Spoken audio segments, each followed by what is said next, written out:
Welcome to Clixed Off, a podcast for Heroclix strategy and tactics discussion. Want to support the show?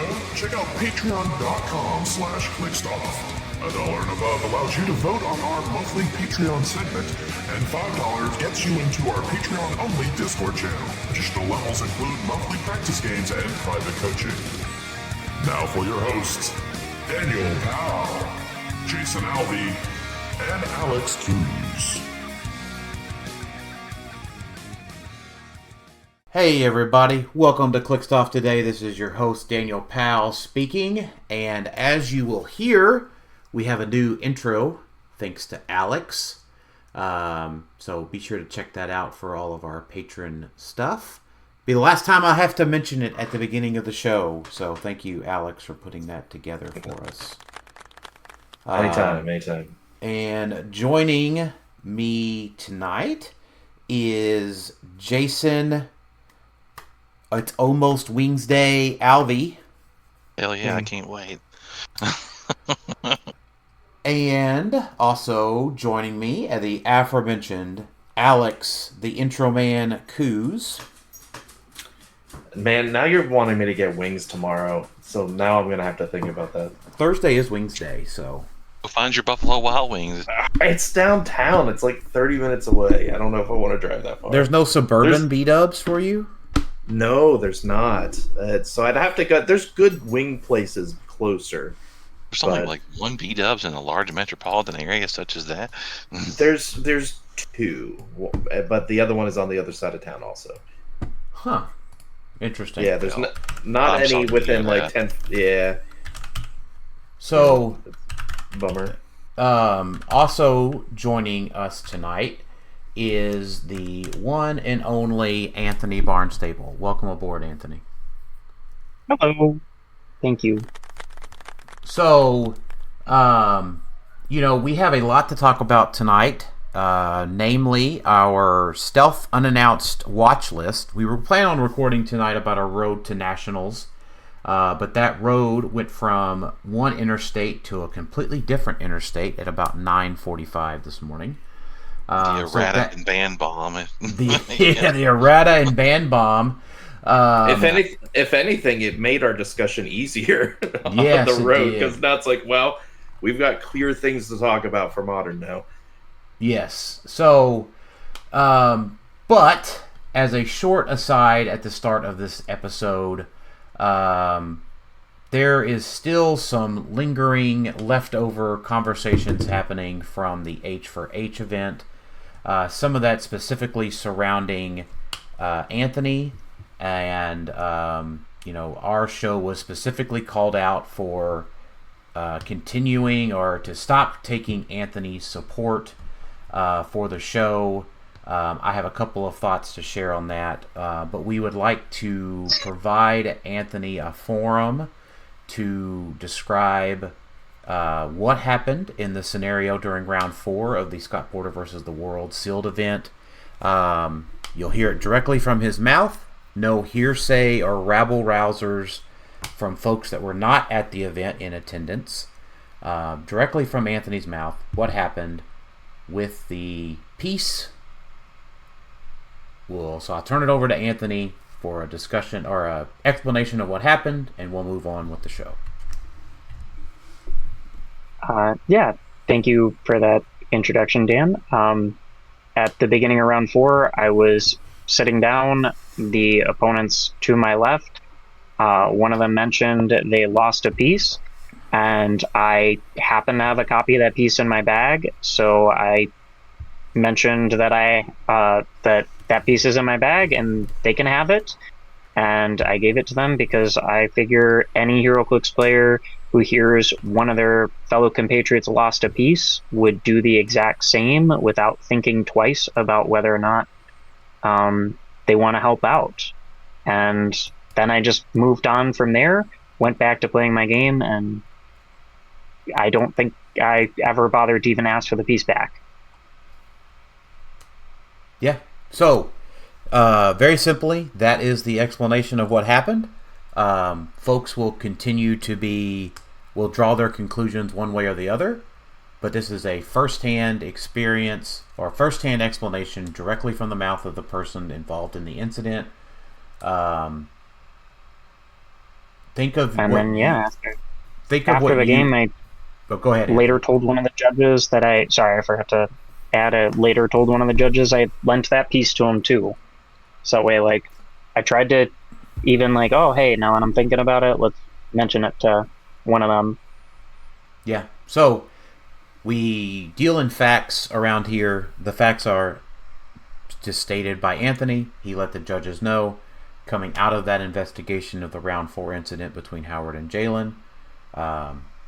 Anthony let the judge know his part in that. The judges found no whatever you want to say, malintent or insidious things that have happened out of that during the event. That is a fact.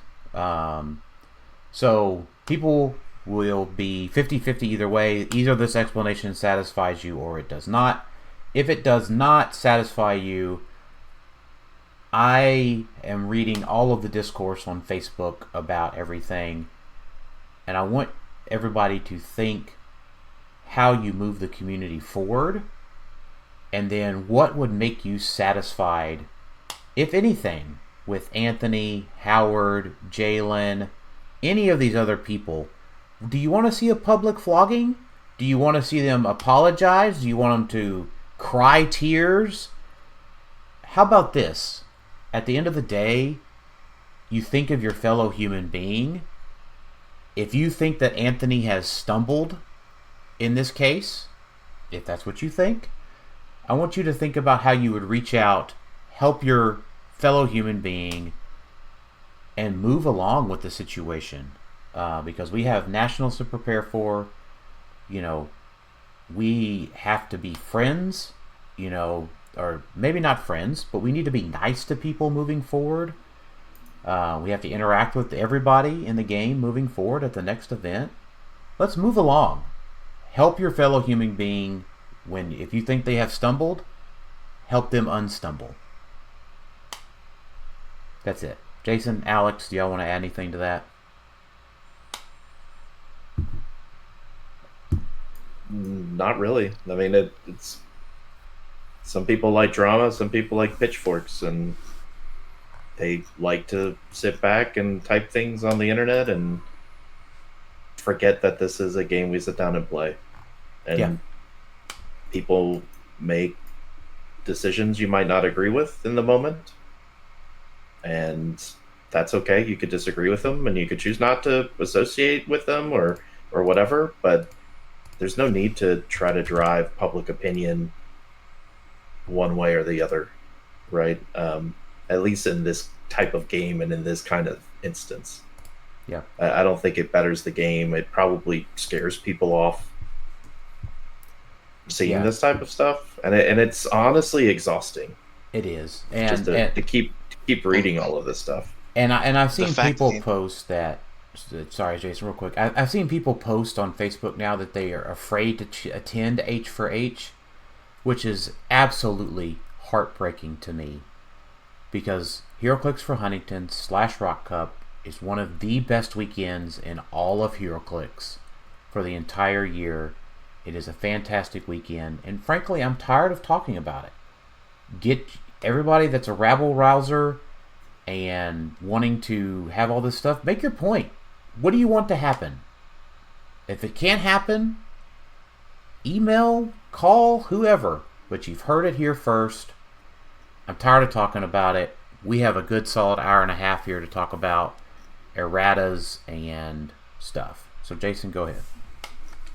I want to thank Anthony for stepping up and telling his side of it, and letting everybody know what went on, instead of just everybody drawing their own conclusions. So you heard it here. If you like it, if you want to believe him or don't believe him, that's up to you. But he stepped up to do it, so I think that says a lot. But yep, agreed. So, like we mentioned before, we were coming here today to finish out the road to Nationals, as we are about 3 weeks away from U.S. Nationals at Origins. And, we're probably going to talk a whole lot about Halt Mutant and Crimson Bands and all this other stuff and how to prep for it and how to tempo your team to prepare for such things. But about 9:45 Central Time this morning, we got the Q2 watch list, which came in the form of removing the modern list and issuing a whole bunch of erratas. So let's before the article dropped. Yeah, before the article dropped. So I would say they probably just had a mistiming on the article to the stuff. Though, and I would say my initial take would be, "Brah, silly whiz kids, rah rah rah." But that's probably one of these things that's forgivable. Timing posts on Facebook and editing a forum, it was just funny. It was just funny. It's not the end of the world. This was probably one of the better updates they've ever done. It was almost perfect. Almost perfect, indeed. It's as if they forget that we are constantly building teams and constantly on the win. So they probably are like, yeah, we could get away with it. Just a couple of hours to take down the modern list and change erratas. It'll be fine. No one will notice. We also got rules questions answered today. Did we know that? Yeah, I saw a few of those. Yeah, there's like 4 or something. So let's nothing groundbreaking. One significant one, but the other one is the rest are not. Well, let's talk about the terrain. Let's talk about that real quick. And then we'll go through all the erratas and talk about how some of this stuff matters for Worlds or for Nationals, U.S. Nationals. Terrain markers. So I think there was a Wednesday, May 20th one that we hadn't covered from BZ on terrain markers. When multiple terrains occupy the same square, can you pick up terrain markers below the top marker? The answer to that is yes. No, these all posted the 27th. That's when BZ posted the question. Oh, that's when he posted the question, yeah. So, yes, the terrain markers still exist in that square and may be picked up assuming all of their normal pickup rules are followed. For example, smoke and water terrain are normally unable to be picked up unless an effect specifies otherwise. Cool. There's a 2, then Bill Watts asked, there's a 2x1 elevated terrain marker occupying squares A1 and A2. My opponent has a figure occupying A1 of that elevated terrain marker.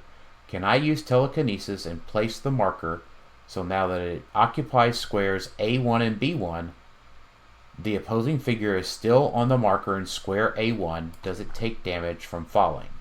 No.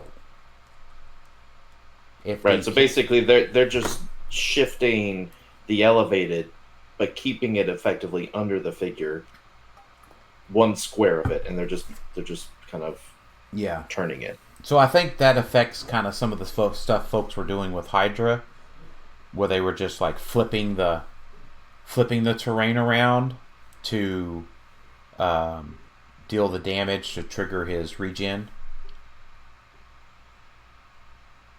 Yeah. So that's an interesting one. I think no is probably the better choice there.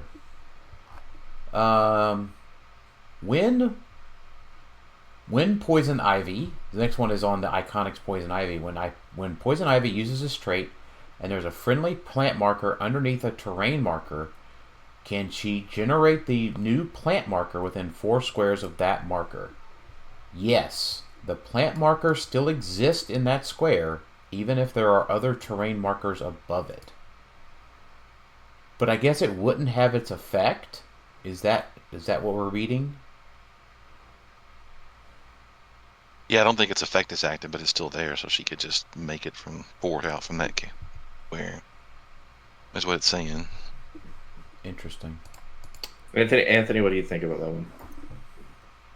No, I definitely agree with what you're kind of saying there. Like a line of fire, so let's say water got placed over the plant, or line of fire through that square isn't going to modify defense +2 because of the rules of the plant. It's just going to be like drawing a line of fire through water where it's no big deal, and then Poison Ivy can still choose that plant for like one that she's gonna generate another plant around and things like that. Yeah, makes sense to me too. This next one's also kind of a more of a clarification than a game-breaking one. Okay, so so this is the Hydra. heal. This is on the Learning in Hydra. So X-Men 017 X97 Wolverine says, when Wolverine hits the Hydra, on their turn can he use regrowing heads trait to attach heads even though it can't heal? No, if the Hydra can't heal due to an effect, then there would be no healing able to be reduced so to allow it to attach heads. That also means Phoenix Thor's effect stops the Hydra from attaching more heads if it's selected. Yeah, or the Rise of the Black. Right, because that's the one shot. It says when an opposing character would heal, you may choose that they instead can't heal this turn. No, that's different. Because I guess timing would be different. Timing is different on that one because you get to do your effects first. So if I'm the Hydra player, I'm already like rolling for the regen, and then saying I reduce my healing by whatever, and I guess timing might be slightly off. Timing's different on that one. This is just the can't heal effects because it's the same thing. Anthony, correct me if I'm wrong here, but like the Bloodstone doesn't affect it because I'm reducing the healing I get from Hydra before your Bloodstone gets a chance to reduce the amount of healing. I think I'm saying that correctly. You're definitely like getting the Bloodstone interaction correct and the Wolverine interaction correct. I'm not sure on the Rise of the Black. As I get that its timing is when you would heal, instead you can't. And kind of the two examples are if the opponent has the would heal, then you get to get around it. But if your opponent has the can't, then you don't get to get around it. So, I think you're right that the timing on Rise of the Black is kind of too late because Hydra would have already added the head by the time you then resolve your opponent's would heal, instead do this other thing. But that one's a really good question. That's a great one to add to the win as a follow-up on this. And then what is the beginning of turn, ending turn triggers a big one? Oh my gosh. Bill Waits asked a huge question on this one. Yeah, this is the big one I was talking about because not to bring up H for H again, but it was ruled differently at H for H, which is perfectly fine because it was a tricky ruling to make anyway. So I think the ruling was fine in the moment, but now we finally have the win clarity. Because we were talking at the event of how much is broken if they didn't rule it this way. Regarding the beginning of turn phase and triggering additional stuff. So the question is, and the example given is, what's MS-26? Marvel Starter Cyclops? Yes. So that one has an effect that says at the beginning of your turn, you may move a friendly character with the keyword X-Men keyword 1 square. And then X-Men X97 044 Nightcrawler says when Nightcrawler moves, blah, blah, blah, blah, blah, you may generate a BAMF marker in the square he moved through. So the question is, at the beginning of my turn, if I use Cyclops' trait to move Nightcrawler 1 square, can Nightcrawler generate a BAMF marker with this trait, even though it doesn't say that it can happen during the beginning of turn phase? And we get one of these great responses that I'm sure a lot of folks love. Yes, if an effect triggered during the beginning or end of turn phase would allow another effect to trigger, then that effect can also trigger and resolve normally. Note that the language for 9.1 and 9.3 will be updated in a future comprehensive rules update to clarify this interaction. I feel like we're overdue for that update. There's a few others I feel like they needed to have updated by now. Yeah. We are. And actually, I think about it. I think did Aaron rule that they could do it this way. They couldn't. At the tournament. He said that they couldn't for some things. Right. Well, it was specifically the one in question was, what was it? I think he said instructions like moves and attacks. Right, but what's the one shot everyone was trying to use? The green separation scar anxiety with separation anxiety. Yeah. Yeah, because that one says if a friendly character was KO'd since your last move, at the beginning of the turn, you may choose a friendly character. If someone was KO'd, move that character up to 4 squares and then make an attack. And so then everyone was up in arms about it because it's like, oh, you're making an attack in the beginning of turn phase.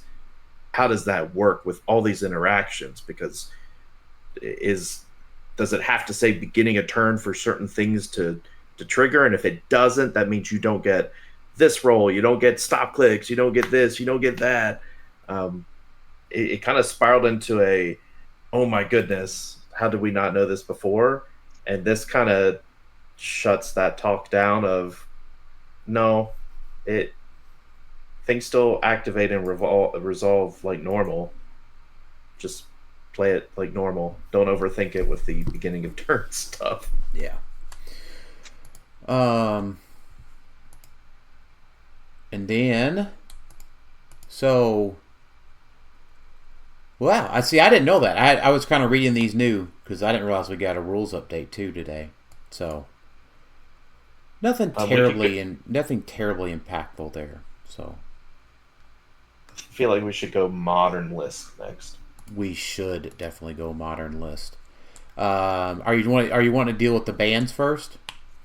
Yeah, because that's really all the modern list had. Obviously, we don't have any of the con LEs from H4H or anything up yet because it's not time. Believe it or not, it's still May. And so those don't usually pop up they can't pop up until the first week of June is the rule for like these con LEs. And it still remains to be seen whether they will be legal. Remember, WizKids is kind of funny sometimes of how available things are. The assumption is that it'll be fine, like they've done for previous years for H4H stuff. But this is the first year they also had like the Dragon's Horde and some of this other stuff. So right, and remember, WizKids always says in their articles that they reserve the right to control their game, basically. Right. So yeah, so don't panic if you won't see those on there yet. You still got a whole nother probably week and a half before those will probably make the list. Yeah, but also don't put 100% of your eggs in the basket because they may not be legal. You have a backup option. Let's and if it gets to where we're in the second week of June there and they're not on the list, let's be making some noise about it. Yep. And that includes basically the Eddie and Demobat, the Red Dragon, the Legion Ring, and the Fellowship one-shots. Those are kind of the main... Yeah. The main things for them. And the Phoenix Mobile. The Phoenix... Yeah, thank you. Phoenix Mobile. Yeah, so just, and I would say the other part of that is those things are all really playable. We're probably going to talk about those a little bit here throughout the show. But let's talk about our watch list bans. Crimson Bands of Sidorak. Get out of here. Halt Mutant. Get out of here. Yeah, we won't be stuck in the corner ever again. Hopefully. Bravo WizKids on this one. Halt Mutant, very negative play experience because it was used offensively, even when it's used defensively. And I didn't pull up the article.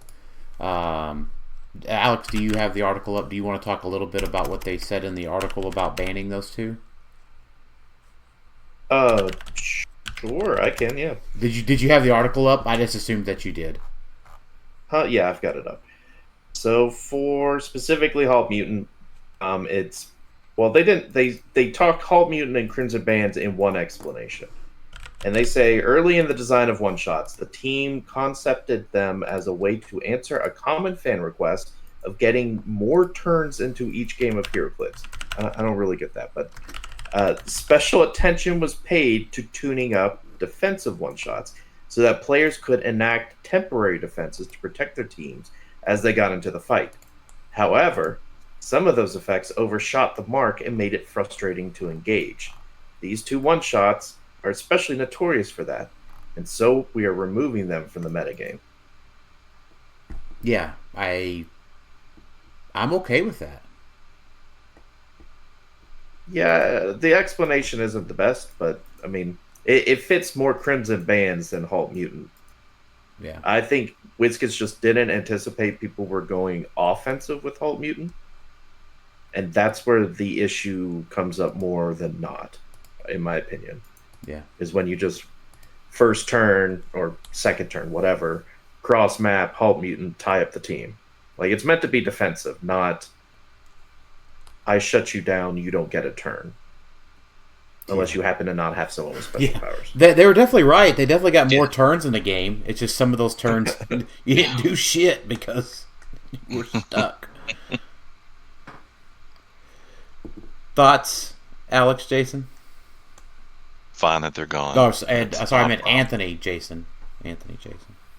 I'm fine with them being gone. It's not a problem. The only thing I'm sad of is nobody has made the joke yet. Crimson banned of Sidorak. Well, you just did, so. Okay. Well, okay. Somebody made the joke. Good. That's a good one. Anything on the one-shot front that they missed? I think those are definitely the two most egregious ones we have. Yeah, you don't want them to hit all the spell ones because that just, I think, is too much. Because you can argue Images of Icon, you could argue Shield of Seraphim, like you could argue 10 points. At least their cost more. Yeah. Well, they only cost. Well, Nico Manure only cost 20. Right, but yeah, I mean, you get what I'm saying. I know. Yeah, I think it's. Let's just safely say this will not be the last time one-shots are on the watch list.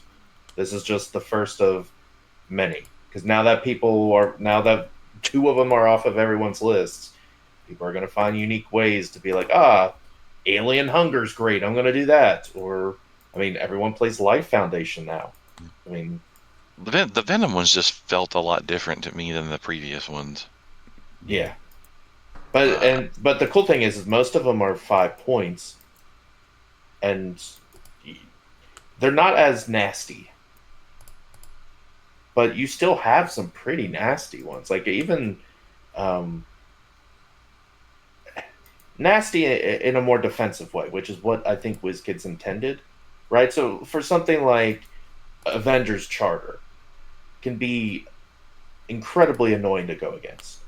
The fact that you can play Scarlet Witch, 25 Scarlet Witch, and Cap, right, and give everyone Avengers TA, and then you play this 5-point one-shot, and everyone gets +2 defense for basically against a team ability you chose, which you could play that very well, to just give your whole team +2 defense. Like, that's pretty balanced, but also, I mean, that's what a defensive one-shot should be.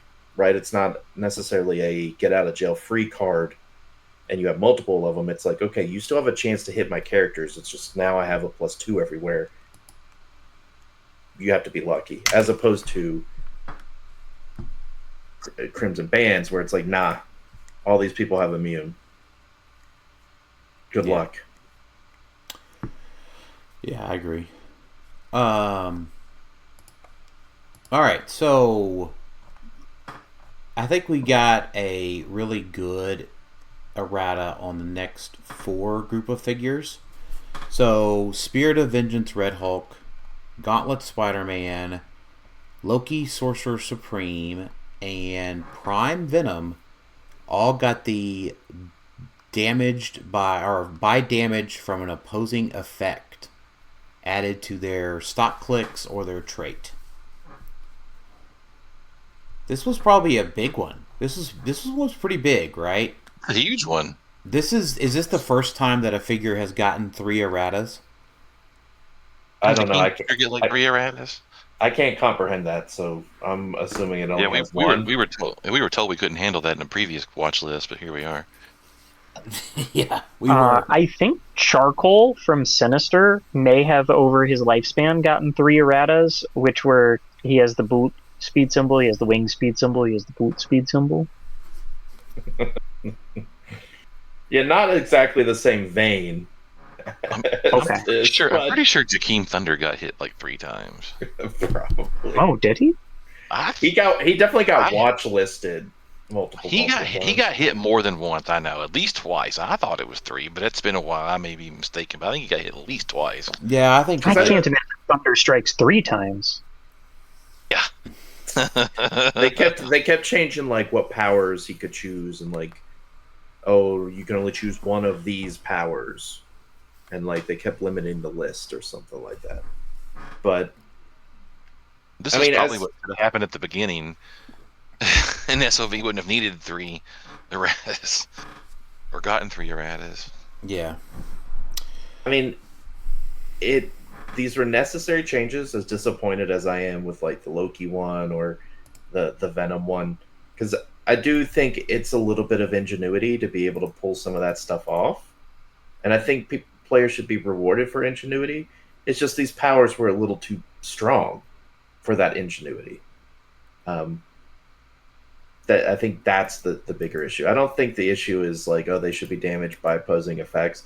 I think if I want to spend a lot of points to be able to damage my character to get him to a certain click to make something happen, it's a risky maneuver. I think I should be allowed to do it. It's just with these 4, their effects were just too strong for that. So I don't want them to move away from this and say, no, absolutely, you should never be able to damage your own characters. I want them to allow that, but maybe tame things down a little bit. Like, it's not... It's fun to have alternate play methods, and damaging your own character, and like you can argue SOV is a very much an alternate play method. You're literally going out there, damaging your person, getting them to almost death, and risking just getting blanked if you have unavoidable damage to pop out all these pilots. Yeah, like that was a cool. That's a cool concept. Like that's a cool idea, but I get it. Generating multiple figures that your opponent can't score is probably not the best idea in design. Yeah. Right. The effects were too strong. Yeah.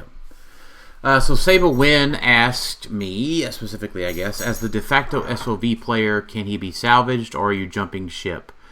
I think after messing cut with him, I'm probably jumped ship after CCO. I think the only thing that you have is there still is ways to self-damage. You have to weigh the risk of, will your opponent play enough Mystics, TA, to be able to call pilots out on your own turn. So there's a couple different ways to do that. Sorry, let me flip over to that tab real quick. The X-Men 97 practice teamwork one-shot. So you can carry up SOV, with a little bit better movement and stuff. SOV doesn't have full map reach on his own. That's kind of part of the problem. Then he could use practice teamwork to hit a Mystic right above his stop click, or maybe multiple Mystics if you give him multiple bolts. And then you can pop out some pilots on your turn. But if your opponent plays 0 Mystics TA, that's going to be tough.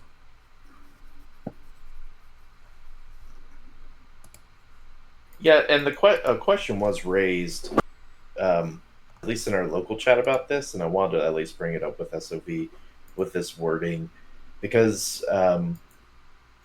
would he still trigger his stop clicks if a pilot was taken out? No, it's on his own card, so I would say no. No, so it says, when this click is revealed by damage from an opposing effect, after resolution, Spirit of Vengeance may generate one of the character chosen for his pilot trait on its last non-KO click. This game, this generated character can't be healed or replaced, and if it would take damage, instead remove it from the game without scoring it, and deal Spirit of Vengeance Red Hulk 1 unavoidable damage.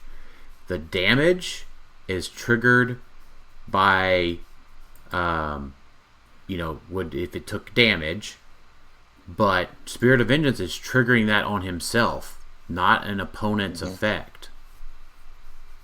Yeah. Because so because pilots can go away by not opposing effects. Like, let's say somebody moved their pilot into a friendly snake pit terrain, right? That would make the pilot go away because it would take damage from the snake pit, and then you would deal Spirit of Vengeance Red Hulk 1 unavoidable damage. Nothing in the Spirit of Vengeance Red Hulk stock click differentiates between opposing removing of pilots or friendly removing of pilots. So yeah, if you call out a pilot and they damage the pilot, Spirit of Vengeance Red Hulk takes 1 damage and he doesn't get another pilot. Yeah, that makes him pretty much unplayable in my opinion. Pretty damn close to it. Yeah. I mean, I definitely want to say props to you, though, Dan. This just came out today, and you already figured out you can still activate him with Mystics attacks, and then if this power somehow counted as an opposing dealing him damage, then he could continue to chain pilots by having his pilots walk into things like snake pits. I get that one doesn't work, but the fact that you've already thought through all of these interactions in so little time. Oh, those were previously used interactions. Yeah, and to be clear, that the credit goes to the wider Clixed Off team for that. There may have been quite a few members of Clixed Off anticipating to play Spirit of Vengeance, and that got eradicated today. Yeah, so Spirit of Vengeance Red Hulk. Another pun? Eradicated. Oh, that's a good one. But yeah, so some of our folks today were, SOV is definitely taken off the table for them. For one of them, they had their 2 team choices currently was Prime Venom and SOV. They've had a rough day today. And what's even better, sorry, teammate, I don't know if we want to name him, but we were even talking before any of this dropped of, you know what? Venom probably should have an errata. What should the errata be? And we're like, nah, he's probably fine. And I was like, no, he should maybe have standard characters. That should be the limit. And then 2 or 3 hours later, it's like, nah, it's worst case scenario. We're adding that standard, but we're also making it, you have to take damage from opposing effects. Yeah. And Anthony, I definitely saw it H for H. Just with standard character, you just play him with the Goblin Army goon. Yeah, that's Goblin Army. Yeah, long. Yeah, we talked about that in our group too. Of that at least takes more actions. More, you can't really do it turn 1, and you're still only getting 1 character. And you're not trying to do it turn 1, but it makes it harder and allows your opponent to have a little bit more reaction, which I think is fine. I thought that would still made the team playable, and it's still good, but it gives you some options as opposed to just killing all your prowlers and here's my whole team, basically. But now it's kind of, at this moment, the team is unplayable unless someone finds a new variant of it. It's basically... Yeah. Dead. You can't count on it, yeah. Now, let's talk about Gauntlet Spider-Man a little bit. You know what? I didn't mind Gauntlet Spider-Man. I didn't have any intentions of playing him, but it also just simplified the game. Yeah, I've seen a lot of people talk about that. That's fair. You just had to say, are the pieces I'm playing with, when you remove their, enchantments, right? Is the stick still good enough without the enchantments on the stick? So, but, I think it makes sense to, apply the errata evenly and fairly without discrimination, or whatever, right? Like, Spider-Man gets it, Loki gets it, SOV gets it, Venom gets it. It makes sense, right? Yeah, like, that's not an interaction we want to have, so nobody has it. That's right. Yeah, I get it. Spider-Man... I wouldn't say Spider-Man caught a stray. I would say maybe J. Jonah Jameson got the picture he wanted. Stray. Well, real quick, before we jump to that, I will backpedal. The more I think about it with Venom probably is still playable, and you could probably still make Sinister Syndicate work, because I forget, it isn't that Venom has to die. So it's not as if it's the same thing with like SOV and Spider-Man, right? They have to take the damage for their ability to be affected. Venom just says if any of your Sinister Syndicate, your standards, are KO'd. That's going to happen in a game. And Sinister Syndicate was borderline anyway with Sandman and Mysterio, and you could create those Mysterio... well, are they Pogs, or are they the... They're the goons. They're the actual... They're goons. They're the goon figures, yeah. Yeah, so I mean... There is still a realm where Prime Venom is still playable. He's not as obscene of just in your face turn one. But with Spot and all of these other pieces for Sinister Syndicate, don't think that Prime Venom is just going to go away. Yeah, I mean, most of the Syndicate's pretty squishy, right? Yeah. I think that's probably kind of one of their... I mean, even in the comics, right? They're, they're Spider-Man villain, right? So... Spider-Man kind of webs them up and they go away, right? Yeah. That's a slight on Spider-Man, Jason. Yeah, we're probably due for another Spider-Man set, next year, too. So probably more stuff coming, right? So that makes sense. Yeah, and the other thing is, pour one out for poor old Matt Gargan. He didn't get to... He enjoyed being Spider-Man for just a hot second. And now there's no reason to swap to that Spider-Man anymore, unless you really want to risk it and take into that click and heal up one or something and try to go back to it. I don't know. It's not worth it. So whatsoever. Peter Parker, oddly enough, Peter Parker asked the question about is he selling his Gauntlet Spidey or trying to make the Gargan build work, and then he got some clarification that does not work because healing your character to the stop click is not an opposing effect either. Unless it's an opposing effect that makes you do it, aka the new Fellowship one-shot. That technically would activate it. Because that one says if they heal, you get to heal also, I think. So I think technically that would activate it. But man, is that like... If you're playing for that angle, man, you're in... You're bold. Yeah. You're bold to try to do that. Yeah. Ooh, it's a Fellowship one-shot night, so I'm playing my Mike Gargan Spider-Man. That is funny. That's a neat interaction, but I don't see that happening. By the way, David Traverso asked, when do these changes go into effect? And as far as we know, it's right now. Yeah, they've been in effect if you played a game today. Yeah, and if you're the answer to that question about whether you should sell Spider-Man, also the answer is yes. Yeah, I don't think the Fellowship one shot will trigger Spider-Man because it says is revealed by damage from an opposing effect. So I don't think healing from an opposing effect will count. Oh, that's true. You might be right.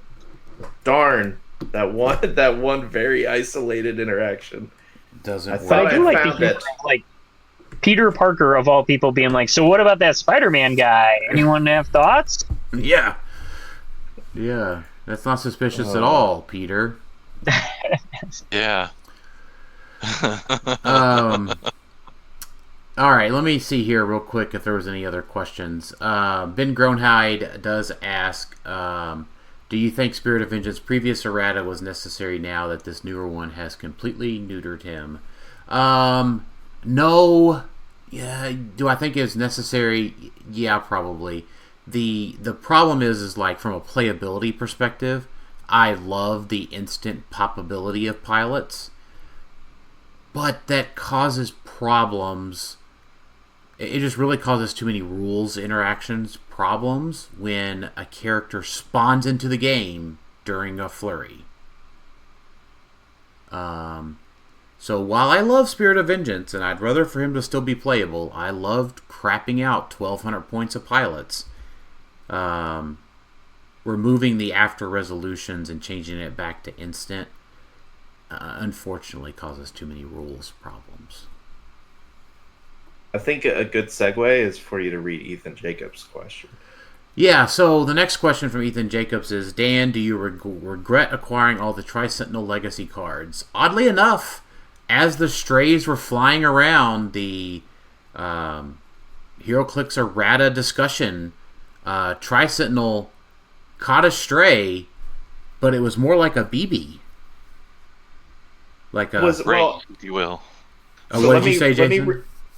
He was grazed. Yeah, he was grazed by a BB and did not take a hit nearly whatsoever. Yeah, so let me read the explanation because I actually like this explanation. Tri-Sentinel is a figure we've heard extensive fan comment on, with players concerned that the enchanted grapple cables, special, would make Tri-Sentinel oppressive if ran in large numbers.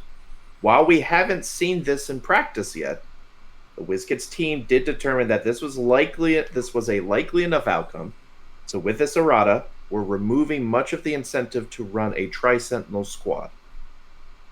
So I like that they actually came out and said, listen, it hasn't happened yet. It hasn't performed where a Tri-Sentinel squad is happening, but we kind of feel like it's gonna at some point, so let's just nip it in the bud first. So if they ever say they need data again, can we refer back to this? Yeah. So... Well, and that's kind of the point of their change, too, right? Like, they've kind of...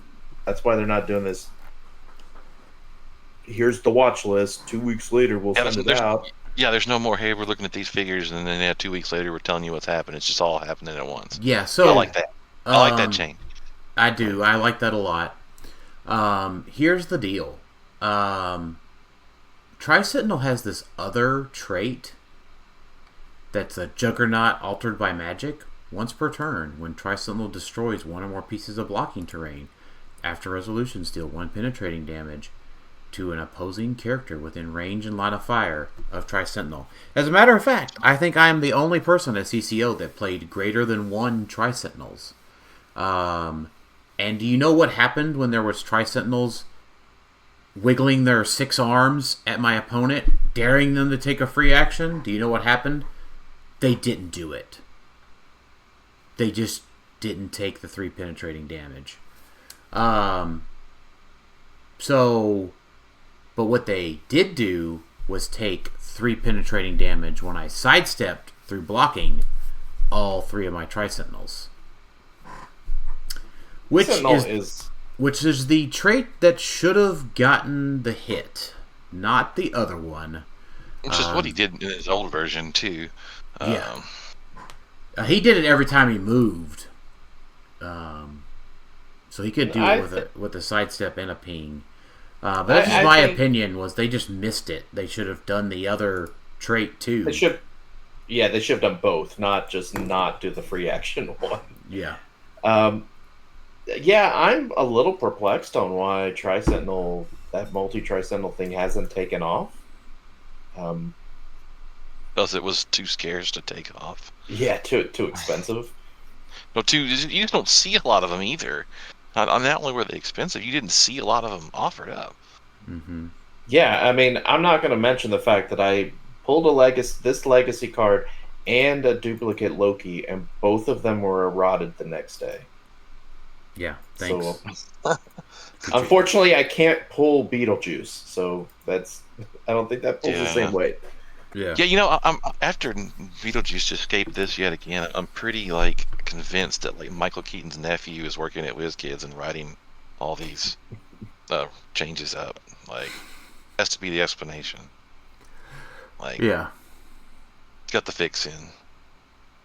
for sure. Well, we know Michael Keaton's nephew must not be a fan of Copycat, though. Yeah, because Copycat... Yeah, he don't like her. Meow. Copycat can use the standard powers adjacent characters can use. I mean, that sounds great. That sounds great. What are you talking about? Oh, that's right. It used to be within her range, which was 3. Yeah. Yeah. This one's, I don't know, a little bit silly to me. You know, she's appropriately costed now. For 15 points, she doesn't get the entire pack if it's within 3 squares of her. It has to be adjacent to her.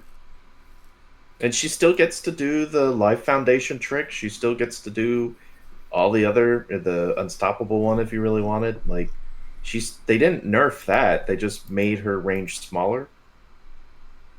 Which does make her obviously worse. Like, way worse. It doesn't make her unplayable. It just means you're probably playing her as a support piece, as opposed to like a support piece and like a pseudo attacker at times.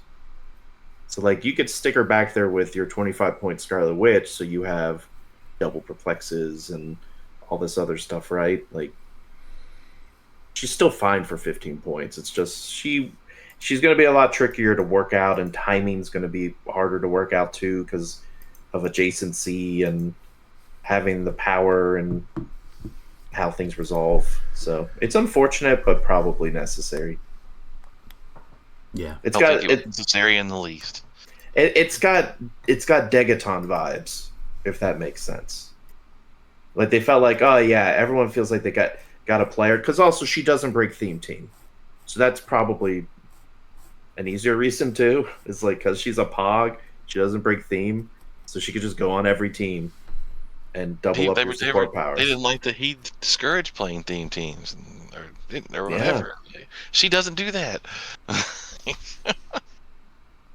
Yeah, it's unfortunate, but I mean, I get it. I don't know why they couldn't just let her ride out in the sunset. She's gonna retire anyway.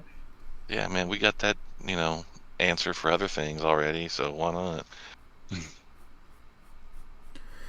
Alrighty, well, they didn't have anything else at the errata that they didn't put in the article, right?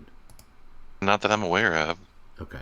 Magneto Iconics, he got an errata. Oh yeah, Magneto. That's right. They didn't put that in the article, but because I guess that wasn't a power level thing. That was just a regular a clarification. Yeah. So let me pull that up real quick. Let me get back around to that. I forgot about that. Thank you, Anthony. We were so tied up on everything else. Yeah, here clicks erratas and clarification. Modern age. You know what page it's on? 2 probably. I'm pretty sure it's on 2. Yeah. Oh no, it's on 1 because it's Iconics. Oh, okay. So I just went to HCU. Yeah. So his power says, power, choose a square within range, destroy all blocking terrain within 2 squares of the chosen square, then make a ranged attack targeting all characters within 2 squares of the chosen square. Errata, regardless of line of fire. So regardless of line of fire was not originally in there, which led to, I guess, some confusion. It led to people thinking you needed line of fire, I think. Because ranged attack requires line of fire. And we did, that's right. So he does not require line of fire, which is kind of how I thought he worked all along. We did get the Lernian Hydra errata as well today. Oh, about the heads. Yeah, yes. Lernian Hydra can have a maximum of 7 heads on its sculpt. So that was a much needed one. We're learning about this Hydra every day. We are. So let's talk about what this means for Nationals, U.S. Nationals. By the way, Ben Gronheit also asked, how close to Nationals was it when they announced errata last year? How much notice is reasonable for a Nationals level tournament? I don't know. I think this was plenty. I would have liked more. I always like more, right? Like, I always like more time to prepare, more advance notice. But at least this wasn't like a week before. Like, It could have been much worse. I don't think I'm ever going to get what's ideal. I still don't even know what the pricing is for the tournament at this point. But yeah, that's the thing that's kind of heinous at this point, because I think I looked it up and we knew back in April of last year, I believe, what the pricing was, like late April. And we're going into the month that it's happening. Yeah. And Without we still, pricing. There's nothing. Yeah. I'm upset and I'm not even going. Yeah, we shouldn't. We could have got that today too, guys. Like, where's that article? Mm-hmm. Yeah. So, yeah. So I'll start off on my end. Dan Noga asked, "Hey Dan, how you doing?" I'm doing great, thanks. Will it just be null, or will there be new pieces arising after the errata's bans? If it's new pieces, what pieces do you think gain a boost? So I want to take a moment to talk about null. Obviously, I had quite a bit of success with null at the Battle World Bowl. Unfortunately, for the other Battle World Bowl players, none of them decided to play a head or a bloodstone. So I ran through an entire event without reaching a head or a bloodstone. My subsequent testing going into nationals has been full of heads and bloodstones, and that makes it very, very hard to play null. I've tried like 3 different versions of the team, but the bloodstone just existing makes it very difficult. I think actually null has a better chance in silver at the moment than in modern. So, with a couple of tweaks. So let's talk about what's still good. Rogue Hydra didn't get a touch. Prime Rogue didn't get a touch at all, guys. Nope. Hydra's still good. Animal Man's still good. Yeah. On Hydra. Like, Nico Minoru's still really good. Yeah, Nico's still good. Beetlejuice still really good. Jason, are you going to tell the people? Oh, the Beetlejuice sucks? Yeah, he sucks. No, the other part of that. When I make my decision 100%, yeah. Or will you at least? You haven't made it 100%. Will you at least share what you're considering? Considering playing Beetlejuice on the main force. I have totally lost all. I don't know what to say exactly. Yeah, so I've turned to the dark side. Inevitable. Oh my God! Oh my God! I'm glad we had the same idea, Daniel. if we can't beat them, join them. You know what they say? Like, Daniel, you know what this means, right? Yeah, tell me. We gotta, we have those stickers of you and Beetlejuice. We might need one of Jason and Beetlejuice now. Yeah, get you hug from Beetlejuice, Jason. it's a begrudging hug. Like, it's not. It's more of. You know what I really hope now, Jason? More of a relationship. That when we're at Origins, we find desperation. Somebody. We find somebody at Origins dressed up as Beetlejuice for you to get a big old hug from. A lot of hover hands going with that. Yeah. We'll obviously ask the person for permission if we find them, but I disgust myself. Yeah. So, if y'all are at Origins and you see a Beetlejuice cosplayer for Jason, see if they'll come over and at least get a picture with Jason. I can't imagine there's going to be a lot of Beetlejuice cosplayers at Origins Game Fair. Yeah, but Gen Con's more of a cosplay event than Origins, I think. I'm not foreseeing you're going to have an issue, Jason. and I may not play him, but I'm definitely highly considering doing it. Wow. So, what else didn't get a hit? Prime Cable did not get a hit. So He's not where he is still because of Beetlejuice. right. Like, he didn't get a hit, but that doesn't mean he got better. Yeah. He didn't get better by Yeah. any means. Hadari Eternity's still just fine. Hadari, yeah. Yeah, reverse flash stuff, shenanigans, or black Yep, flash yep, shenanigans. Nothing got a hit there with the speedsters. The Kooky Quartet, still just fine. Yeah, they're still kooky as ever. Yeah. Sinestro Prime. Sinestro Prime's just fine. The Legacy Sinestro still gives out a -2. I wouldn't recommend playing the Colossal and the Prime together necessarily. No, No, definitely wouldn't recommend that X-Men now. Things. Yeah. There was one other thing I was thinking of. The Possessors, none of them got a hit. I think we showed that with the Silver Age, the one that JM was using still is really good. Jericho Drum, I think, is You're the one that that turns off improved movement. improved movement. Yeah, That's not the one. That's not the one he used. He used the one that turns off improved abilities. Yeah. And ranged attacks. That's the key thing. Not so. His is this character can't make ranged attacks or use improved abilities. Yeah, that's what it was. Yeah. Yeah.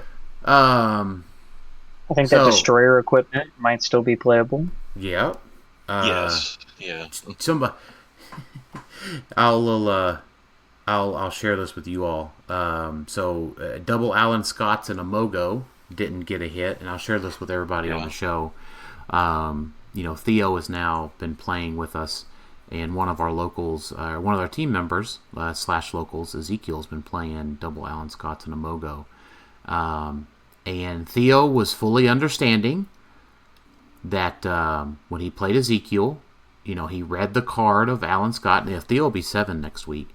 He read Allan Scott's card, he looked at the map with the one square elevated, and fully understood that he was not going to get to attack Ezekiel's Allan Scott's.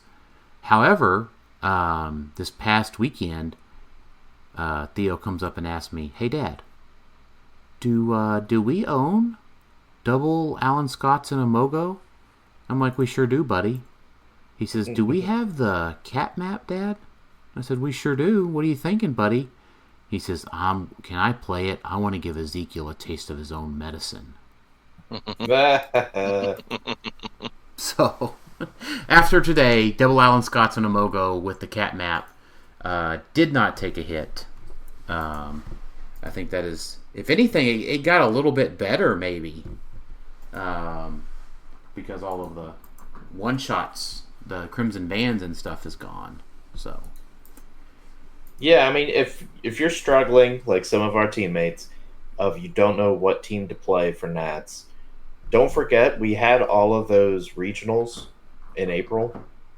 Mm-hmm. Go look at most of those top teams, because a lot of them aren't really affected. There's there's a Spirit of Vengeance team.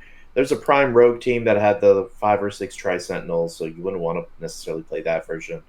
But there's a lot of teams out there that wasn't really affected, outside of maybe losing Halt Mutant, which wasn't necessary for their teams. It was just an added bonus. Yeah. And so you could just go look at their teams and look at the archetype. Yeah. Go look at some of the Sinister Syndicate. This was pre-Venom. So they weren't even building with Prime Venom at the time and still doing well. Because they used Sandman, Mysterio, and Spot. Yeah. Well, yeah. Pegasus Captain America is still good too. Yeah.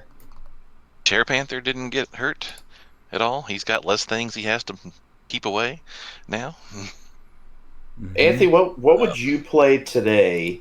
Are you going to Nats, by the way, Anthony? I'm planning on going to Origins. Yeah, I love going to the events. I think they're very fun to attend. I definitely was not mentally prepared for all the changes today and have not fully figured out, like, oh god, in that little amount of time, what would I play if I was playing in an event tomorrow or tonight and had to implement all these changes. Did you have a team in mind before the changes that got hit significantly? Were you thinking of a SOV or a Loki or Spider-Man team or something? I mean, so I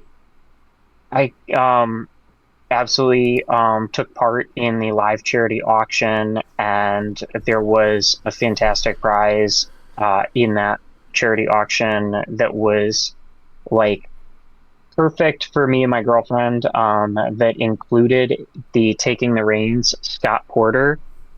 Scott Porter on a horse from his famous Hallmark movie Taking the Reins, where he sets at the time he set the record for the earliest Hallmark kiss and the most Hallmark kisses in a Hallmark movie.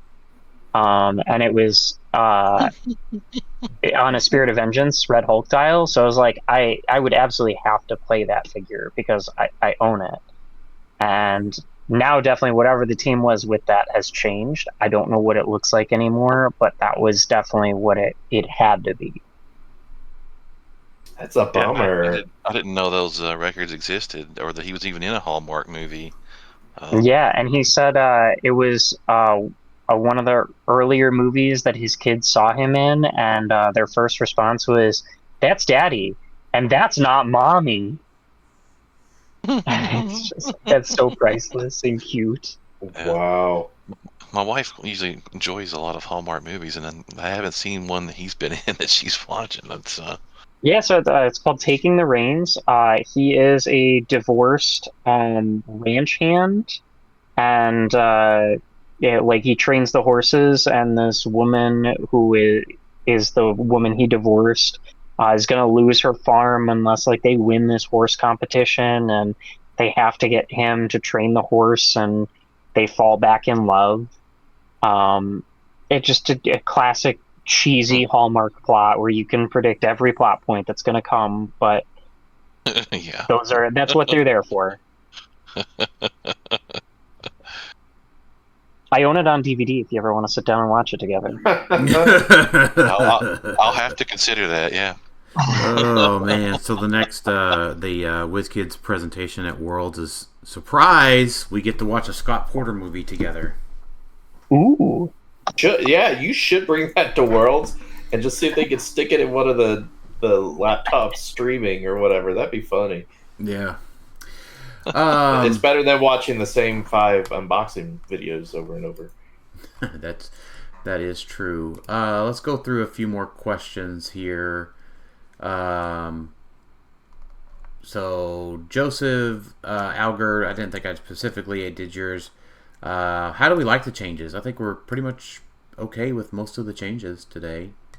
Probably could have used a few more. Yeah, and we briefly mentioned it, but I also applaud the change to the changes, how they do changes. Even though we were all shocked by it, that's okay. It's perfectly fine to be shocked, because this is how these type of things should be. It should be, hey, here's the watch list. These are the changes we're making. No speculative 2 weeks. None of that nonsense. Just simply waiting is the worst. Yeah, it's like, here we go. Do I need to sell the figure now? Do I wait? No. Simply just bam. Here you go. And they said there. I don't understand what they. And maybe I didn't read it right, but they went on about how they're changing it to quarterly. Quarterly, yeah. I thought that's how they always did it, but I don't know if they're talking about now they're going to do it consistently, as opposed to Q2 of 2026 and then Q1 of 2027. It sounds like now they're actually going to a 4-year say something every quarter. Mm-hmm. And they said, hey, we'll send something out and say nothing changing. Yeah. I think we'll that's have to see if they follow through on that. Yeah, I'd like to see. Yeah, we'll see what happens there. Yeah, because I thought they always did them as quarters anyway. They always put Q1 or Q2 on it. So Right, but they didn't do them every quarter, though. yeah, That was the thing. So I think the other thing we wanted to talk about was what has become legal since Venom, and is it playable? So what has become legal now? I don't think anything has officially became legal since Venom, right? Yeah, we As of talked- today, no. As of Origins, Eddie Munson. Yep, there should be a few things. One thing that I don't know if anyone's been talking about, it will not be legal by then, is there is that Sanctorum monthly OP kit that comes out on the 3rd. But because it's an OP kit and it's coming out in June, it won't be legal till July. So you don't have to worry about the Eye of Agamotto yet. But just keep an eye out whenever your store's running that OP kit, because that terrain marker is nutty. You know, speaking of those, I think that Avengers kit is not bad either. The Avengers kit is fantastic. We totally forgot to mention how great the Iron Man is for reflipping one-shots. I played against somebody who had that Iron Man and that Avengers Charter in the Silver Duos, and they just kept flipping it every single turn. And I was like, wow, this is really cool. Yeah, I mentioned that the one shot before of how crazy it is, but it's not crazy broken. It's how a defensive one shot should be. So I think it's fine. My store never got the starters. No, or that's not the starter. It's the OP kit. I don't know if we ended up getting that OP kit. So now I'm having to go out there and find it. If you need those, Alex, I can probably hook you up. That'd be nice. Because I love me some Avengers. So yeah, I think I get you. I can handle that. But yeah, we could talk a little bit about that anyway, because that had released before Venom, but it was in April or something. We never really talked about the pieces, but that whole thing comes with a Black Panther and Iron Man, a Captain Marvel, a Legacy card for Nova, I believe, from War of the Realms. Yeah, and they are both definitely on the list. Spring 2026, both those OP kits. And then obviously we mentioned the Avenger Charter. The Avenger Charter is more significant right now because we still have the whole past Avenger thing. Keep in mind, I believe that'll rotate. It'll very most likely rotate. But it's still very good. If you're playing past Avengers, you're going to want to play this one shot. Because it's for 5 points. Yeah. It's insanely good. Yeah, I like all 3 figures in that Avengers kit. Yes, are we playing just that Iron Man at 30, I assume, right? Yeah, just at 30. Yeah, because this Iron Man has a lot going on. You won't get the cool attack power at 30, but just having him on your team... did you read through his powers, or did you just mention the one-shot thing? Just the one-shot thing, because I think the defense power is the other thing to talk about, but... the big thing is that he has sidestep blades, not a big deal, but he does have friendly characters with Avengers modified defense +1 when attacked by characters with the team ability chosen for Avengers this game. So that's also good, because his defense ability is invulnerability. If 2 other characters have the Avengers keyword, Iron Man can use ESD and Super Senses, and then if 2 other characters have the armor keyword, Iron Man can use combat reflexes and can reduce penetrating damage. So armor keywords are kind of one of those things that just is randomly out there that we don't really think about too often. But there's some decent figures out there that still just randomly have armor as well. Like Eternity is great for this because he just wants all those. Mm-hmm. I like this building up that they have with all the keywords, because he does have an attack power on 125 and 75, where if you have 2 other friendly characters with Avengers, damage Iron Man deals can't be reduced below 1, and then if 2 other friendly characters have Scientist keyword, then Iron Man attacks after resolutions deal 1 damage to each target character he missed.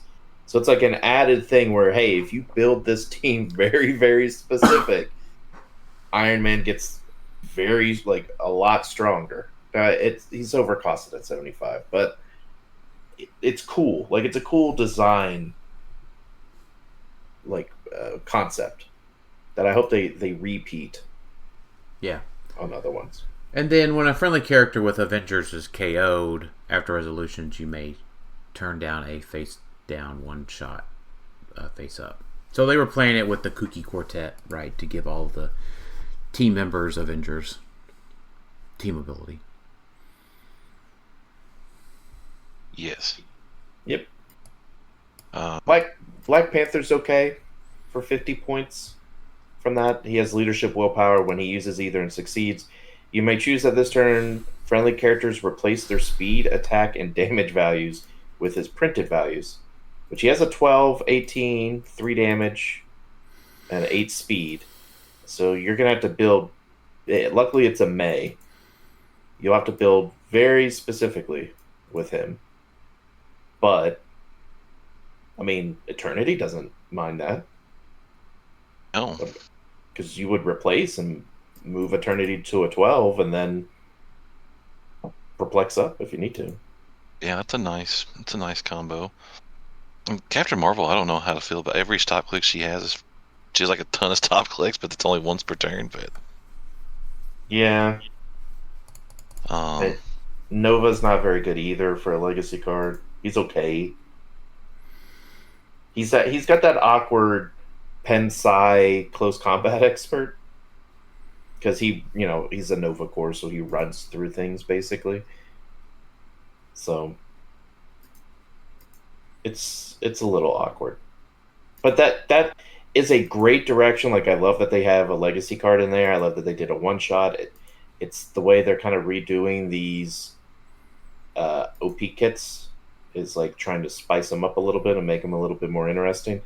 We've already seen peeks into that Sanctum Sanctorum one, which that one's going to be nutty. We can save that. We need to talk about the other H for H things. What about Monica Rambeau? Like, she does that pulse wave, and then she can choose friendly characters have safeguard pulse wave, and their powers and abilities have protected pulse wave. Yep. That seems pretty decent.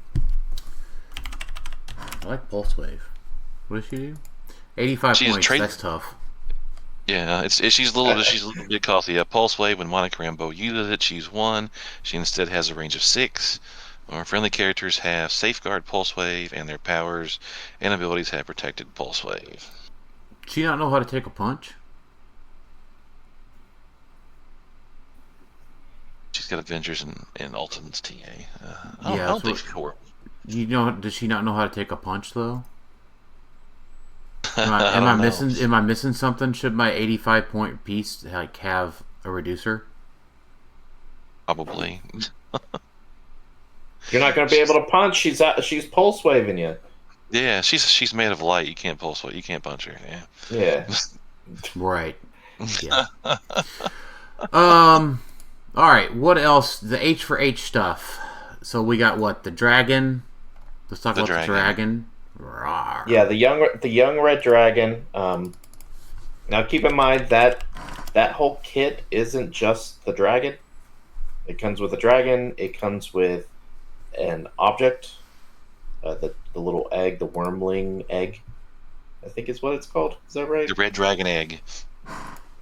And then it comes with a terrain marker, and then it comes with another like treasure terrain marker that doesn't do anything. But the terrain marker for the dragon gives it, if it has the dragon keyword, I believe, you get +1 range, yes, +1 defense for this 2x2 hindering terrain. The treasure hoard.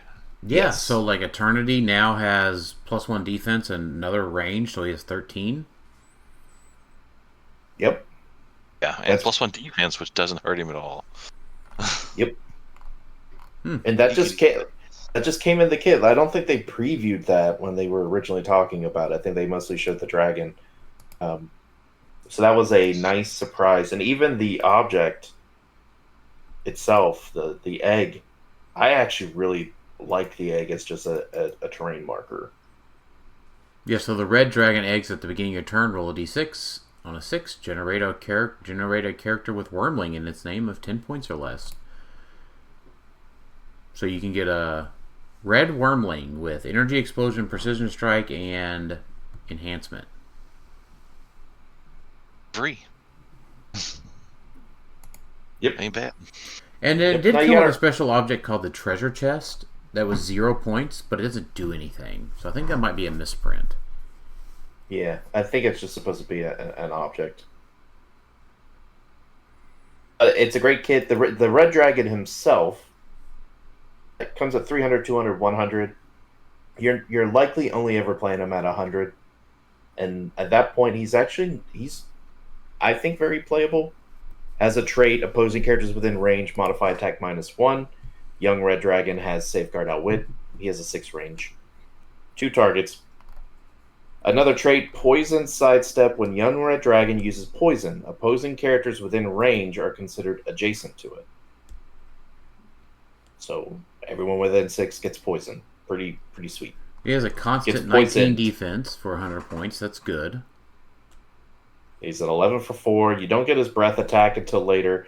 He does have a stop click in the middle. Stop Invincible. Young Red Dragon takes a maximum of 1 damage from characters that aren't equipped. Which is a little unfortunate. Almost everyone's equipped. But still, if you're playing something 100 points or more, you want it to have a stop click of some sort.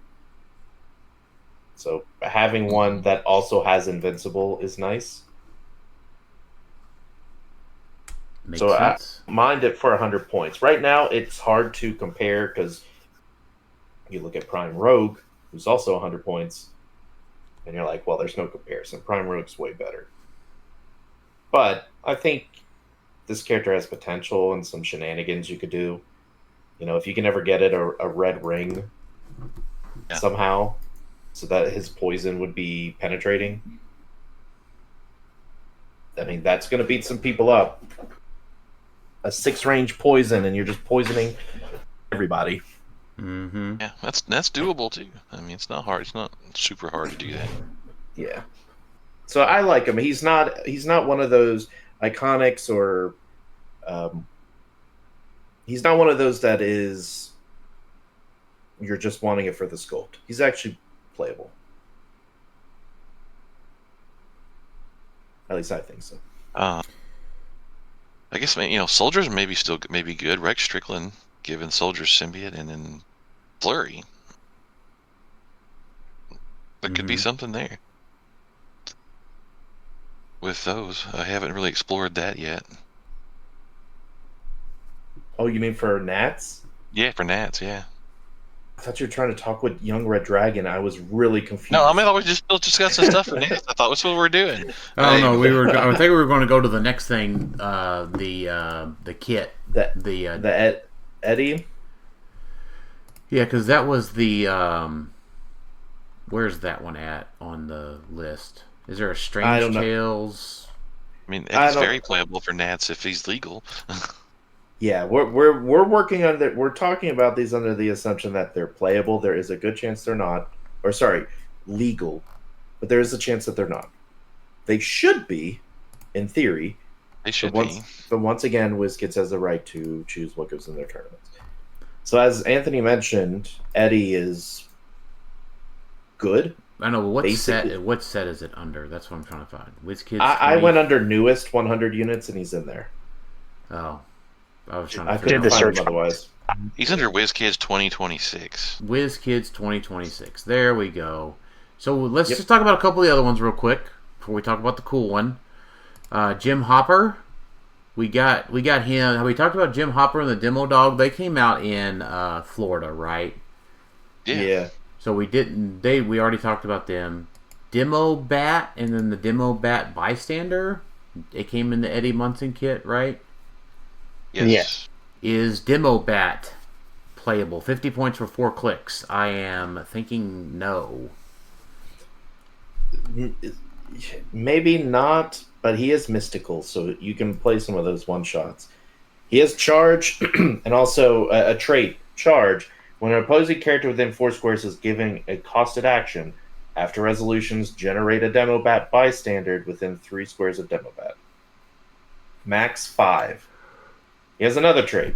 When Demobat would be KO'd by an opposing character, instead roll a d6.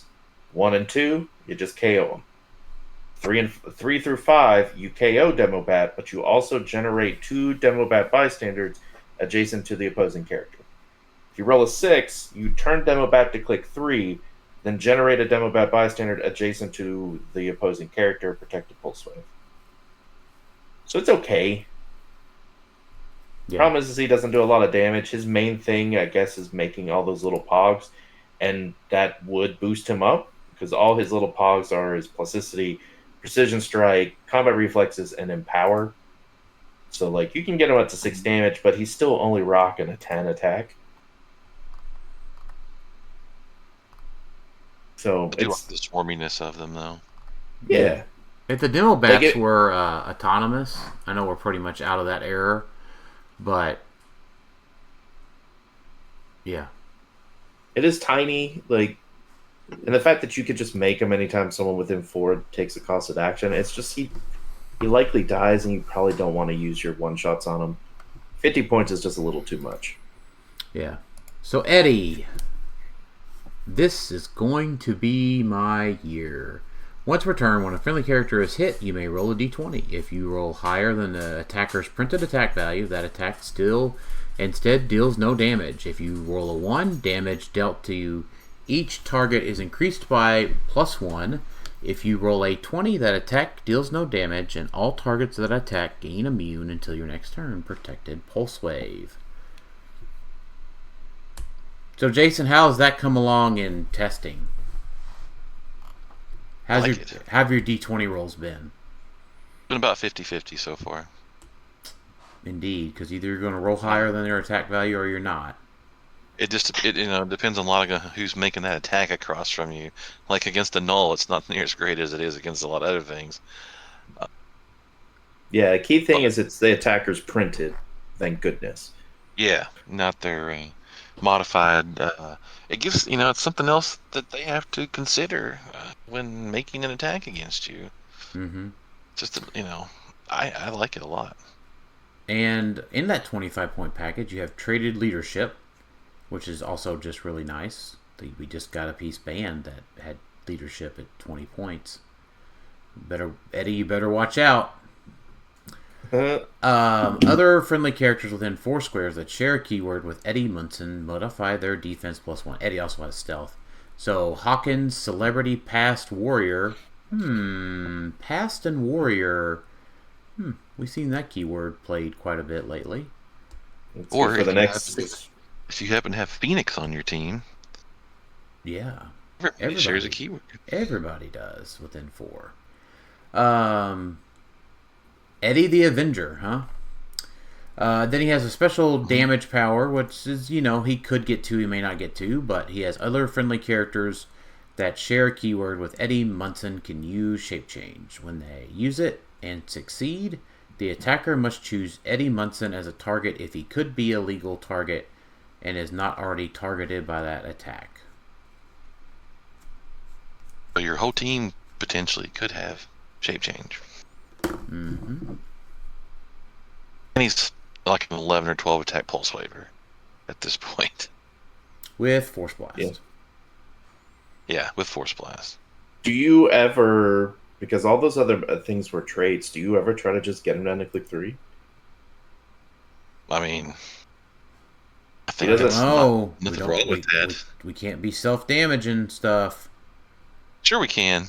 That'll get him banned. Or get him hit. Better watch out. It's not popping out 1,200 points of characters. I don't know.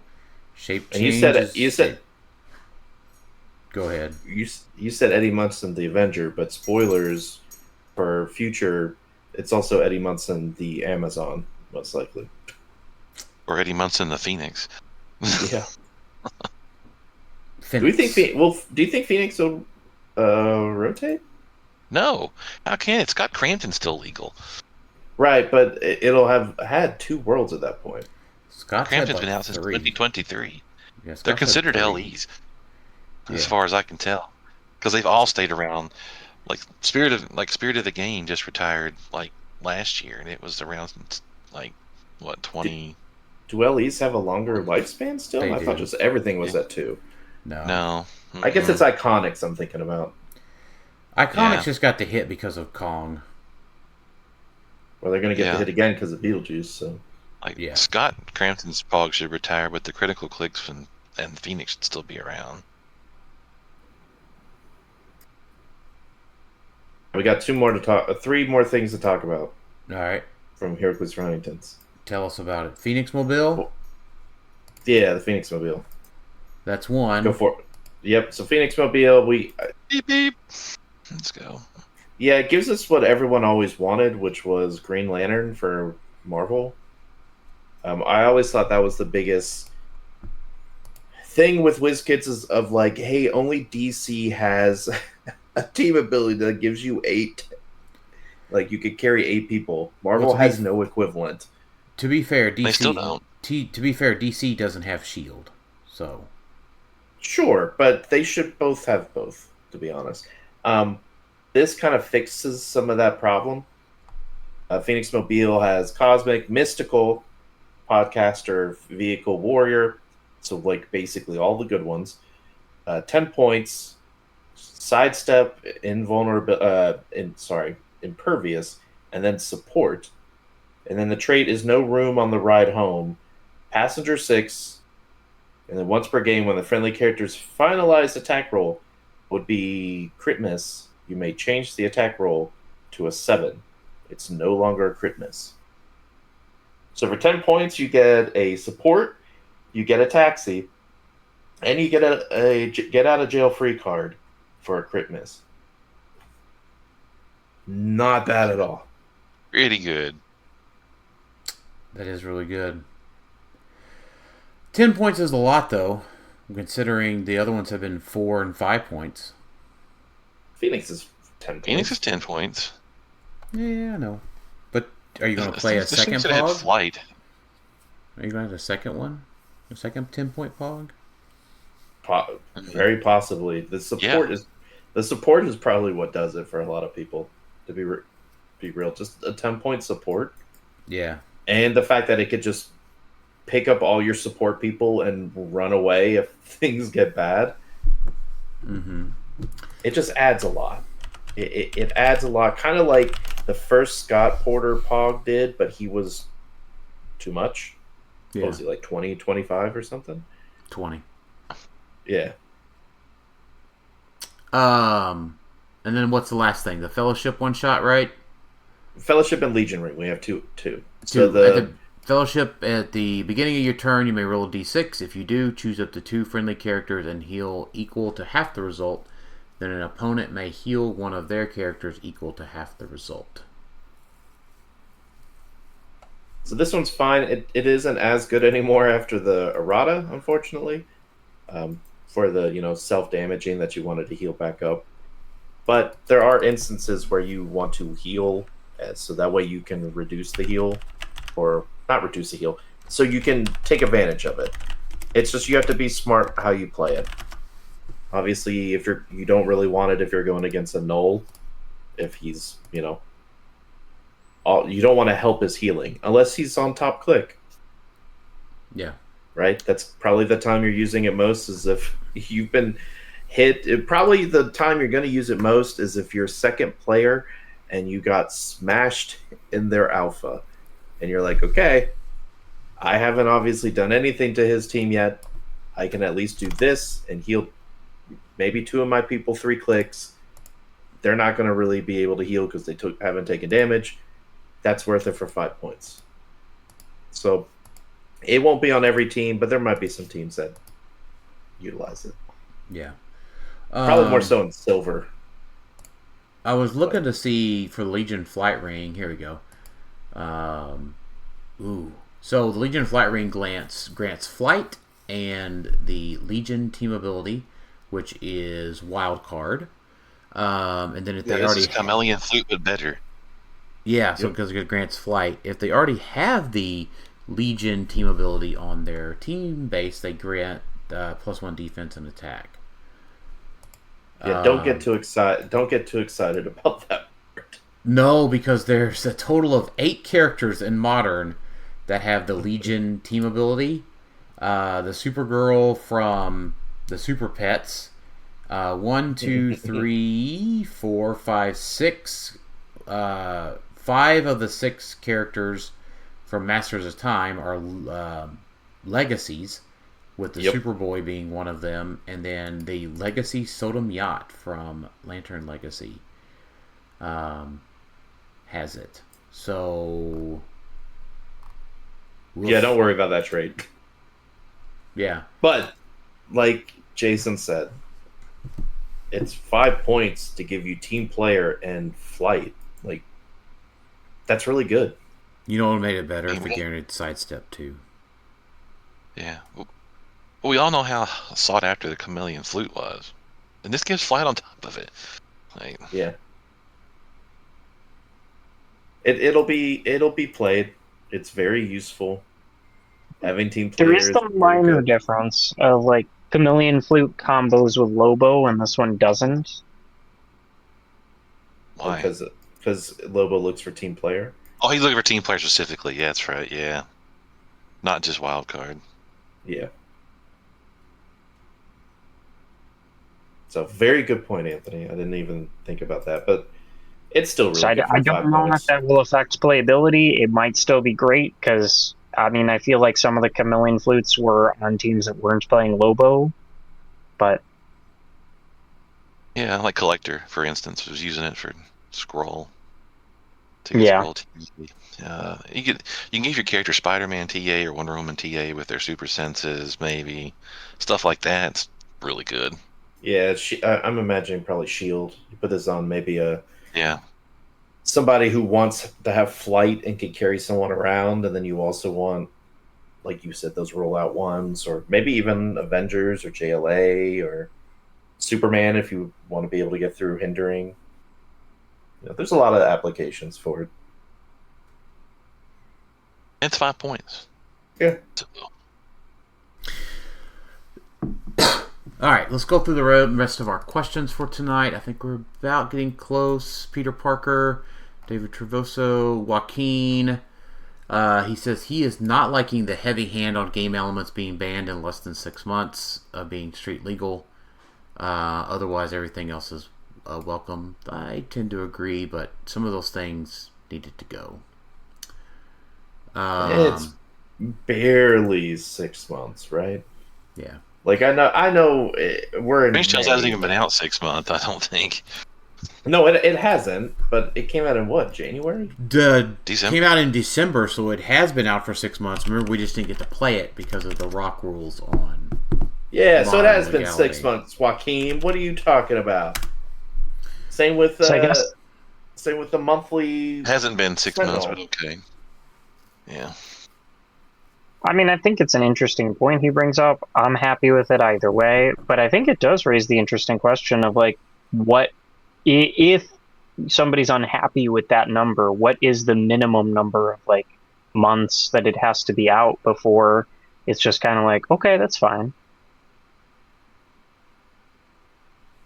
Yeah. I don't know if there is a set number. I think people probably have a bigger issue with the shortness of rotation than they do about this, if Yeah. that makes sense. Because Yeah. it's like the shortness of, Lantern Legacy is about to rotate, and it'll have been legal for a year and maybe a month or 2 months. Not even that long. Yeah. So that is probably a number that affects more people than, because we're only just now really affected by bans. Bans is still relatively new for WizKids doing it like this frequently. Alec Musser So- asks us, are you guys excited about the new Domino's slice sauce? It's supposedly a mix of garlic, parm, ranch, and paprika. I'm not a Domino's man myself, but I am excited to try it. Domino's is ass. Well, I saw that sauce. I was like, might be good. I don't think Domino's is ass. Like, it's not my favorite pizza, but I don't think it's horrible. I think anytime that you order chain pizza, you're missing out on the opportunity to eat local pizza that And is to have, I like money in my wallet though. So I mean, yeah. that's why I buy chain, is because I can get a $10, $15 pizza or pay like $30 for a local pizza. Look, like, if $10 to $15 is your concern, like, I don't know, I'd rather just cook at home, right? And just... I don't feel like there's that many local pizza joints around here either. But I can tell you that you're missing out because you're just not looking hard enough. most of those places also don't deliver. But where are you going in Owensboro then that's so good that you're not telling me about? Well, I will tell you. Why you been holding this out on me? Because one, like, the Mellow Mushroom is a thing. Like, that Mellow is Mushroom is a chain restaurant. it is a chain. That is a little bit more of a chain, but like instantly, that is what comes to mind. I'm gonna laugh. It's also not cheap either. I'm gonna laugh, Jason, if there's like a local pizza place, but it's on the other side of Buffalo Wild Wings, and you guys just never knew because you always stop in. No, Definitely B-dubs. not. It's definitely not. So you're like, is that pizza place is here? Oh well, here's B-dubs. Let's just go there. Yeah. So really, I mean, any of the wood fire places are probably pretty good. I know the Oven is really good. Okay. The Oven. The Oven is probably the biggest place. I think that's what downtown. Mm-hmm. It is, and then out there by where you work, you're missing out on a 4 or 5 rated Pizza by the Guy. Oh no, I've had Pizza by the Guy. I know well about Pizza by the Guy. Yeah, I haven't been there personally, but they have this thing called Snow White and the 7 Cheeses. Oh yeah, and it's just a 7-cheese pizza. And like, normally I think the cheese pizza is just for kids, right? This thing's fucking amazing. And it's just cheese. I love it. Like, you know what? I have never said effing amazing about anything off the Domino's menu. This is very reminiscent for me of an earlier conversation we had about would you choose like the low quality pizza or the high quality, and I feel like Jason and I were kind of on the like we don't care. Yeah. Like I don't think Domino's is like low quality. Like it's like maybe it's probably just mid. Like, yeah, it is. At any rate, I am ruining I can enjoy eating a Tostino's pizza from the freezer section too. So maybe I'm just like a. And I'm right there with you. Tostino's is great. Yeah. So real quick, I guess I'm not enough of a pizza snob. I guess. Back to Alex's question. From what I'm reading, the slice sauce tastes like a Thousand Island mixed with balsamic. Yeah. Absolutely not excited. I'm not a pizza sauce dipper guy. No. I'm not gonna try it. You don't dunk your stuff in your crust in like something like. No, I just eat it raw, as God intended. I prefer my crust to already have cheese baked into it. I don't want to add cheese to it. I don't mind like think of it in like some marinara or some ranch. Like that seems good to me. That's good to me. Now, I will give you this, Jason. I will give you this when it comes to chain pizzas. Pizza Hut has brought back their buffet, and it is still the best pizza buffet that you can go to. It's like the only pizza buffet I can go to. It's like CC's. We don't have a CC. Pizza Ranch. We don't Pizza have Ranch. those here. Pizza Ranch is a Midwest thing. That's up there by you. I would love to go to a Pizza Ranch one day. Yeah, I've never even heard of Pizza Ranch. Oh, it's so. I've watched several YouTube videos on it over the years, and I definitely want to go. I will say, I'm gonna have to YouTube Pizza Ranch now. Gosh, there is a great local place I go to almost every week. It's called Costco, and they have giant pizzas for like $10, and they're delicious. And you could buy 2, and that feeds you for like 3 days, basically. like Do they only sell the whole pizza, or could I just buy an individual slice? You could do that too if you want. I mean, you know what? The world is your oyster. The Costco's for your pizza. Sam's Club is not horrible either. Like, it's cheap as hell. And you can buy it by the slice or by the whole pizza. Like a whole pizza's $8 or something. Like they even have like I discovered they have like frozen yogurt for like $1. Like it's like why have I not known this for? You've never known that you could get the frozen yogurt at Costco or Sam's Club and it's super cheap and really good? Well, we don't go to Costco's. We don't have Costco here. And we have Sam's Club, and we've had a Sam's Club membership for like, I don't know, 5, 6, 7 years. I don't know. However long it's been here. And like and I didn't even realize they had the frozen yogurt all this time until like last month. Oh my gosh. And Man. like I don't go in there and like go to the counter like to the concession thing. I go in there and get my shit and I can get out, right? Yeah, you know what? When I worked in town, I would go to Sam's Club to just eat lunch. Yeah, I can see why now. Like, Yeah. I mean, I do my kids. I take my kids to the Costco to do dinner all the time because it's so cheap. It's so cheap. Let's And do. then I spend so much money in the store, so it works out for them. Let's go ahead and answer our two. We got 3 more questions left. 2 short ones, 1 long one. Jay Major says this is more of a congratulations than a question. First, congratulations on being independent, no sponsors. Thank you. Second, congratulations to Josiah, Emma, and Micah for joining teams Clixed Off. And yeah, congratulations and welcome to the team, Micah, Josiah, and Emma. Bill asks, basically we talked a lot about his first part of his question already. And then since Jason is the guy who loves to play BR, what format does he think would work best for a BR championship at Worlds? And I'm assuming, Anthony, you have a lot of input on formats as well. You're welcome to answer there. Like, I think it should be people that want to play in the championship should be separated from people who don't want to play in the championship. First of all. And I think it should all happen in, like, one day. Instead of, like, just grinding all effing weekend. So you mean kind of like Swiss matches of BRs? I don't know, like, how you do that part of it. I haven't got that far, but, like, having to play, like, as it is now, you basically have to play every single day, like, and play several BRs and do well to get to enough points to make the championship. Like, it's just, you don't get to do anything else. Like, if it was over, like, 1 day or 2 days even, that would be much better than taking it from all 4 days.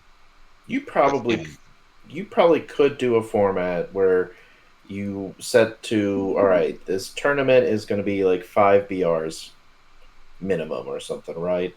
And you take your placement and how many points you scored, which isn't the best method, but BRs aren't ideal anyway. And then you could kind of then rank at the end and then, do a cut. Yeah. And something like that. And then, I don't know, you could probably make it into what you're talking about and separate it out. I do like the separation out idea. Yeah, because people that are not interested in that don't need to deal with, they just want to come have fun, screw around, whatever. And they should be able to do that and don't get pressured by anything else. Like, and as it was like last year, I'd never do it again. Because it's just too time consuming to do. And it costs a lot of money too. I mean, yes, it was not inexpensive. You're paying for those BRs. It's not like one tournament and you do a bunch of rounds. I got a ton of shit. Don't get me wrong. Like, I mean, True. I spent $20 on it, but I got a lot of shit while I was playing. Like, I didn't come out in the hole. And the pricing was really good for the championship game. Even though I didn't win, I got a ton of stuff for pricing, like, from that.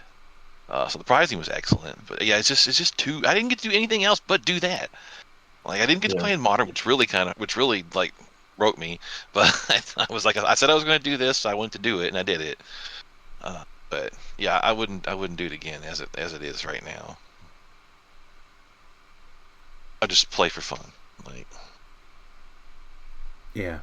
I mean, I think it's definitely, like, it's tough because on the one hand, like Jason pointed out, it really, whether you're winning or losing your battle royales, like each battle royale you play for, you're not ending up in the hole on the $20 you spend, especially at Worlds with like the pricing that they have, which is so phenomenal. And I love that the pricing is what it is for the battle royales. But yeah, you do have to do a lot of them to do it. But it's kind of one of those things of like, I kind of like the idea of the Battle Royale Championship as rewarding the people that are like, they're kind of committing to it and locking in, like, I'm doing Battle Royales and this is my focus for the event. Because, like, on the other side of things, if it was your best 5 or 10 Battle Royales of the whole weekend or what count, or just the first 5 or 10 you do of the whole weekend or what count, or like the 5 or 10 you do on this one very specific day or what count, then it's like, well, that other guy who just kind of sat down and spent all weekend long, like, I like the idea that he gets some sort of recognition for just being like, this is how I am spending my whole event and I'm going to have fun doing it. I guess I kind of think of it as like something that is meant to be a little bit more kind of like silly and fun and casual in that regard of like, yeah, you're going to do better at it by just kind of sitting down and doing a lot of it and having more fun and playing more games. Yeah, I mean, I get what you're saying. I just don't, me personally, I don't want that to be the only thing I do. Right? That's fair. I want to have a little bit more variety. Like the points were tight enough that you had to like play the entire time in order to qualify. Like as far as to make the top 4. Yeah. That's just me. I mean, I'm gonna go play some for fun this year. I won't. I'm not gonna play the entire time. I'm not doing that again. Yeah. I wanted to do it once. I did it. I enjoyed it, and that's good enough for me. So, Denny Bubliadek asks us a very long question. And it says, is it time to consider an alternate method to points for tiebreakers as the current system is broken and doesn't actually encourage spirit of the game? Let me give a few examples. And Denny, there's a lot to your question here. But I tell you what I did in this situation, and I did it twice during the Scott Porter versus the World. If you ever think that your game is at an impasse and cannot be resolved fully or whatever, like in any of your examples of the 4-0 opponents guaranteed to make top cut, the 2 opponents are 0-3 or whatever, just call a judge over and let them rule. If they say that you need to play out your game, play it out. Make the judge sit there and watch your game until which point they see that it can not be played any further, and go from there.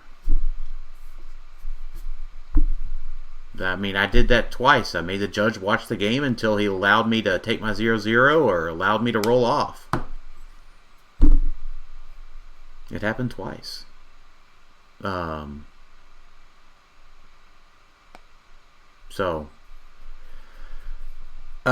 in your other cases, player A forgets to play Halt Mutant against an opponent, and the opponent who had no chance to win if it was played beat player A. The judge DQs them both because someone reported what had happened and said it was intentional. So, I don't understand what he's asking there. Yeah, I don't see how just like not playing the Halt Mutant card makes it so. Well, is he saying that somebody Is he saying that somebody, a third party, is intentionally trying to get 2 players DQ'd? I think the example there is something like basically 2 players played a game. One of them made an egregious misplay that like everybody watching just collectively agrees that is so hard to believe they made that misplay. And that misplay means they lose the game. When it's like, otherwise they 100% should have won that, and it should have been so blatantly obvious. And that other person watching is like, that only could have happened if they cheated, if they colluded together. And then that's what they're kind of reporting. And like, I mean, to that, the question is just, can people make bad play decisions and make mistakes? And I think the answer is just like, that happens in the real world. It's a dice game. Anything could happen. Yeah. You're not going to be able to catch that without like active judging or something along those lines. Even then, that's still, there's no way you could do that. Like, you can say that from that. Well, in Denny's scenario, I don't think that. Well, so like you say it's a dice game, but then here's the easy example: the before errata Prime Venom team that like just pops the Prowler and generates all these poison dudes and just poisons you and you die, and they've made no attempt. Like, was that really a dice game where the dice mattered? Well, not fit that particular one, perhaps. Yeah. And so then in that example, if the Prime Venom player just turn one is like, oh, I forgot to kill my Prowler, I guess I just do nothing this game, and then the opponent on their turn just kills the whole Prime Venom team. Like, do you just... I think that's kind of the core of Denny's question of like, did the Prime Venom player cheat by like misplaying his team so poorly that he just threw away a game that was an obvious win? And I was like, I think the answer is no. That's not. That's just the player making mistakes. Yeah, I don't think. Badly. It seems like so. It's not a DQable offense to me, but that's not. And I don't. I guess is that in the rules somewhere right now? Am I missing? Did I get added? How could it be? I don't think so. And then so the number 5 that he has here is player A is playing player B. B has awful dice. A has really hot dice. Blah blah blah. It's a dice game. Player A decides to prob players B's missing attack, and they get lucky and finally hit. Current rules, they are both DQ'd for collusion, as opposed to them both laughing and having a great time with player B finally hitting something. Is that in the rules? I don't think so. I don't think so either. So I think this is Denny kind of taking a liberal interpretation, which is not, I don't think, wrong by any means, but he is interpreting the concept of the whole what counts as cheating, what counts as violating the spirit of the game, of the tournament, of the event, that could count as a DQable offense, which isn't something that has like the most hard and fast specific answers on what counts as cheating. Yeah, it's very much a gray area in general. Like there's too many scenarios.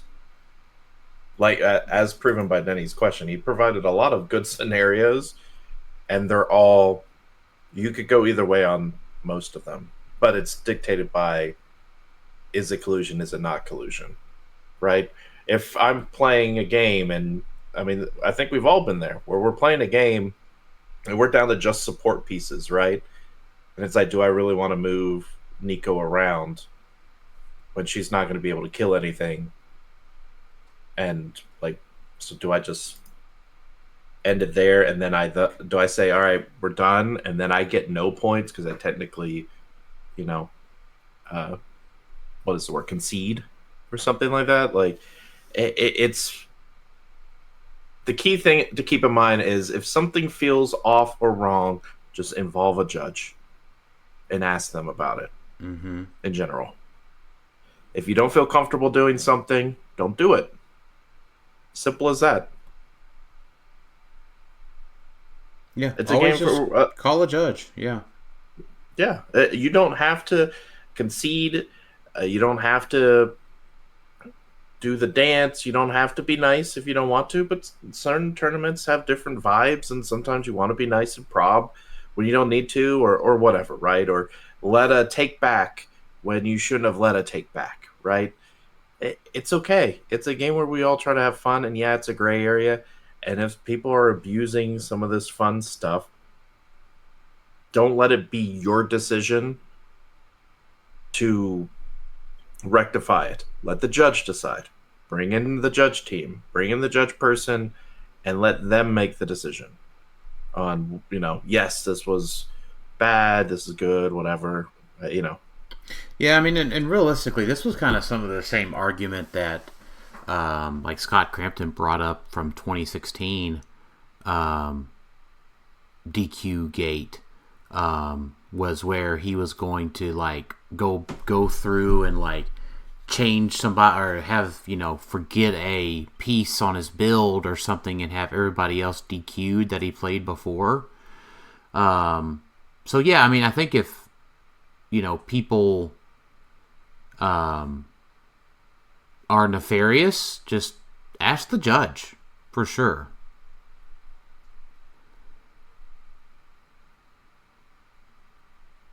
Need better rules written for all this anyway, I suppose. Yeah, I think what this is definitely showing, I mean, even going back to Denny and Brody's situation, the two situations at Adepticon, we just need better definitions about some of this stuff. And you know what I think is also just relative to bring out here is what Keen points out very long here is most TCGs don't have as strict of a rules as some Heroclix players are calling for here. Like prize splitting and concessions and that sort of thing happen all the time in Magic, which is a much larger game. I'm not saying that justifies anything. Obviously, the situations that have occurred recently, we abhor, disdain, disapprove of, still do. But I think a hard look at writing the rules, they need to at least consider what some of the larger games do when writing these more detailed tournament rules. And we need detailed tournament rules, I guess. We don't have them, really, do we? Yeah, and the problem is some of those things that TCGs do that we talked about, I think, last time, of like intentional drawing, is while it's legal, it's one of those things that a lot of people don't like. And it's kind of going along with the collusion thing of like, okay, if you've got one of Denny's scenarios, if you've got two people that are at the top table, they're both undefeated. So instead of playing their game, they might take a draw in a TCG game. And they say, we're going to take a draw because we know a draw is better than a loss, and we're going to make it in because we can, because we did so well in our first 3 games. That feels terrible for everyone below them that may have gotten a bad matchup or whatever, right? Knowing that no matter what they do, they can't move forward because these 3 people or 2 people won their first 3 games. Like maybe I went 2-1, they went 3-0, and they're intentionally drawing, so they're guaranteed in. And so they don't have to play their game out to see 1 win, 1 loss. Instead, they both draw. So there's intentional drawing is a contentious topic in a lot of TCGs. I'm one that's against it. I think people should have to play certain games. But I think if a game is lost, right, I think there's no problem in saying, I'm done. I would like the points I earned, but I'm my opponent gets my full bill because I cannot come back from this. There's no way to come back from this. I think in those instances, it's fine. But once again, it's a gray area. It's a gray area for, it's subjective. Yeah. All right. Well, that was a heavy subject to end the show on. Maybe I should have asked that earlier in the show. But at any rate, we got about 3 weeks before U.S. Nationals. Looking forward to seeing everybody. Get your practice games in. If you want to get some coaching or some gameplay in the next few weeks, I am totally available to help you test your new team. So is the rest of the Clixed Off crew. So check out those Patreon levels. we plan on at least another couple more episodes. I want to talk about maps a little bit more as a future subject between now and nationals. But let's walk around with some final thoughts. Anthony, final thoughts for today. Well, I'm excited to see what you're going to talk about with maps. Maps are critical. And I think pizza, we have to be more accepting. Everybody has different tastes in pizza. All tastes are okay, just some are more okay than others.